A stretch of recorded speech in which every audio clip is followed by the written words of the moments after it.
কালিয়াগঞ্জের সরলা সুন্দরী উচ্চ বিদ্যালয়ের উদ্যোগে এবং জাতীয় সেবা প্রকল্পের অধীন অর্থাৎ বিদ্যালয়ে যে এনএসএস ইউনিট রয়েছে তার তত্ত্বাবধানে 7 দিন ব্যাপী বিভিন্ন ধরনের কর্মসূচি গ্রহণ করা হয়েছে, যা চলবে 23শে এপ্রিল পর্যন্ত।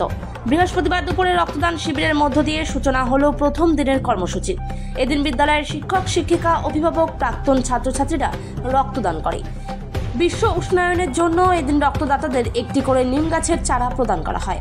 আগামী 6 দিন বিভিন্ন কর্মসূচি রয়েছে, যার মধ্যে রয়েছে বিনামূল্যে চক্ষু পরীক্ষা শিবির, পরিবেশের ভারসাম্য রক্ষার্থে বৃক্ষরোপণ কর্মসূচি, ছাত্রছাত্রীদের নিয়ে আলোচনা সভা সহ অন্যান্য বিষয়ের উপরে বলে জানান বিদ্যালয়ের ভারপ্রাপ্ত প্রধান শিক্ষক সঞ্জিত কুমার দত্ত। বিদ্যালয়ের উদ্যোগকে সাধুবাদ জানিয়েছে অভিভাবকেরা। আমার নাম সঞ্জিত কুমার দত্ত, আমি ভারপ্রাপ্ত প্রধান শিক্ষক, কালিয়াগঞ্জ সরলা সুন্দরী উচ্চ বিদ্যালয়।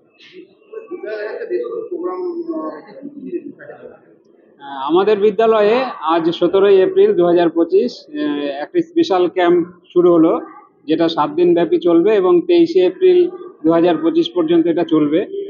তার আজকে প্রথম দিনে আমাদের উদ্বোধনী অনুষ্ঠান ছিল। এখন আমাদের রক্তদান শিবির চলছে এবং আগামীকাল আছে চক্ষু পরীক্ষা শিবির, বিনামূল্যে চক্ষু পরীক্ষা শিবির। এটা হচ্ছে জাতীয় সেবা প্রকল্প অর্থাৎ এনএসএস আমাদের স্কুলে একটা ইউনিট আছে, সেই ইউনিটের স্পেশাল ক্যাম্প হচ্ছে, যেটাতে সমাজের সঙ্গে ছাত্রদের যোগাযোগ এবং সমাজের প্রতি ছাত্রছাত্রীদের যে দায়িত্ববোধ, এটা গড়ে তোলার জন্যই এই ক্যাম্পের আয়োজন করা হয়েছে।